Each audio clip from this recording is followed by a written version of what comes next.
பால் வந்து inflammation cos பண்ணுமா அப்படின்னு ஒரு அன்பர் கேட்டிருக்காங்க. நிச்சயமாக பால் வந்து இன்ஃப்ளமேஷன் காஸ் பண்ணும் தான். எப்போன்னு ஒன்று இருக்குது. இப்போ குழந்தையா இருக்கும்பொழுது ஜென்ரலாக இந்த பத்தியங்கள்லாம் பெருசாக நம்ம ஒரு 20, 30, 40 வயசு வரைக்கும் சீரியஸ் பத்தியங்கள் சொல்ல மாட்டோம். ஏதோ குழந்தை சாக்லேட் சாப்பிடுதா, பால் குடிக்குது அப்படின்னு சொல்லுவோம். எப்போ ஒரு நோய் உருவாகிறதோ அப்போ தான் நீங்கள் இதை சாப்பிடாதீங்க அதை சாப்பிடாதீங்கன்னு டாக்டர்ஸ் அலைவோம். புரியுதா? அதனால ஒரு குழந்தை 1 கிளாஸோ 2 கிளாஸ் பால் சாப்பிடுவதனால் ப்ராப்ளம் வராது. எப்போ இந்த பால் இன்ஃப்ளமேஷன் காஸ் பண்ணுதுங்கிறத முதல்ல புரிஞ்சுக்கணும். அதுக்கு முன்னாடி பால் ஆயுர்வேதத்தில் சித்த மருத்துவத்தில் என்ன சொல்லியிருக்குன்னா ஜீவனியம் ரசாயனம் அப்படின்னு சொல்லியிருக்கு. ஜீவனியம்னா உயிர் கொடுக்கும் ஒரு பொருள். அதே மாதிரி ஓஜஸ் அப்படிங்கிற ஒரு 7 தாத்துக்களிலிருந்தும் கடைசியாக வர ஒரு எக்ஸ்ட்ராக்ட் இருக்கிறது தான் ஓஜஸ், சக்தி கொடுக்குற ஒரு பொருள். ரசாயனம் உடல் வாழ்வதற்கு முதல் நாள் முதல் 120 வயசு வரைக்கும் ஹெல்ப் பண்ணுற சிம்பிளாக டைஜஸ்ட் ஆகி சாப்பிட்ற ஒரு பொருள், ரொம்ப நியூட்ரிஷியஸான பொருளுங்கிறத மறந்துடாதீங்க. எப்போ இந்த பால் ஸ்வெல்லிங் காஸ் பண்ணும் அப்படின்னா, ஒன்று அதிகமாக சாப்பிட்றதுனால. அன்றைக்கே பாலோடைய ப்ராடக்ட் தான் தயிர், நெய், ஸ்வீட்டு இதெல்லாம் சாப்பிட்டுட்டு பன்னீரும் இப்போ புதுசாக, அப்புறம் ஒரு டோஃபுவும் இருக்கும்.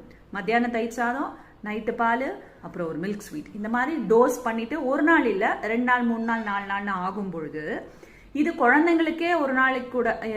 ஏன் குழந்தைங்களுக்கேன்னு சொல்றேன்னா, அவங்களுக்கு தான் மெட்டபாலிக் ஆக்டிவிட்டி நிறையா இருக்கும். மேக்ஸிமம் 1 இயர் டு இப்போல்லாம் இந்த காலத்தில் 30-40 வயசு வரைக்கும் இருக்கும்.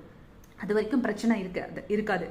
எப்போ உங்கள் பாடி கிளாக் ஸ்லோ ஆகுதோ, பாடி கிளாக் எப்போ ஸ்லோ ஆகுதுன்னு புரியும், உங்களோட ஜீரண சக்தி குறைய ஆரம்பிக்கும், உங்களோட பவல்ல இஷ்யூ வரும், இல்லை பசிக்காது, இல்லை பசிச்சு நிறைய சாப்பிடுவீங்க உங்களுக்கு தெரியாமையே. உடம்புல 13 தாத்வாக்னி இருக்குன்னு சொல்லுவாங்க. வயிற்றுல இருக்கிறது மாத்திரம் அக்னி இல்லை. ரசம் வந்து ரத்தமா, ஒவ்வொரு டிஷ்யூ வந்து இன்னொரு டிஷ்யூவா கன்வெர்ட் ஆகுது இல்லையா? சாப்பிட்ற ஆகாரம் ரசம், அடுத்தது ரத்தமா மாறும், அடுத்தது மாம்சம், மேதஸ், அஸ்தி, மஜ்ஜா, சுக்ரம், 7 தாத்துக்கள் ஆகும் பொழுதும் அங்க ஒரு அக்னி இருக்கும். அந்த அக்னிலையும் மந்த அக்னி வரும். அப்பெல்லாம் தான் இன்ஃப்ளமேஷன் வரும். ஜென்ரலா நம்ம எங்க பார்ப்போம்னா, வயிற்றில் மந்தாக்னி இருந்தால் ஃபர்ஸ்ட் டாய்லெட் சரியா போகாது உங்களுக்கு, இல்லை தூக்கம் வந்து எப்போதும் வரும், இல்லை ரொம்ப டல்லாக இருப்பீங்க, இல்லை பசி குறையும், இல்லை டயர்ட்னஸ், வேலை செய்யாமல் ஒரு டயர்ட்னஸ். இதுவே நோயாக மாறும்பொழுது சுகராக இருக்கலாம், கொலஸ்ட்ராலாக இருக்கலாம், இல்லை உடம்புல ஸ்வெல்லிங், இல்லை எக்ஸிமா, அரிப்பு, வீசிங், இந்த மாதிரி ஒவ்வொரு சிஸ்டத்துலேயும் இன்ஃப்ளமேஷன் ஒவ்வொரு அந்தந்த ரோகம் அந்தந்த ஆர்கனுக்கான டிசீஸை கொண்டு வரும். அதனால இன்ஃப்ளமேஷன் எந்த ஆர்கன்ல வருதுன்னு. ஸோ இது பாலை மாத்திரம் சொல்லுவோம். சில பேருக்கு பாலே இன்ஃப்ளமேஷன் குறைக்க கூட கொடுக்க முடியும். எப்பனா வாதஜ இன்ஃப்ளமேஷனுக்கு இருக்கு இல்லையா, அவங்களுக்கு பாலை கொடுத்து நம்ம இன்ஃப்ளமேஷனை குறைக்க முடியும். இப்போ நம்ம பேசினது எல்லாம் கஃபத்தோடைய இன்ஃப்ளமேஷன். பித்தத்தோட இன்ஃப்ளமேஷனும் ஓரளவுக்கு பால் கொடுத்து குறைக்க முடியும். அதனால எந்த தோஷத்தினால இன்ஃப்ளமேஷனுங்கிறது டாக்டர் கிட்ட கேட்டுக்கோங்க நீங்க.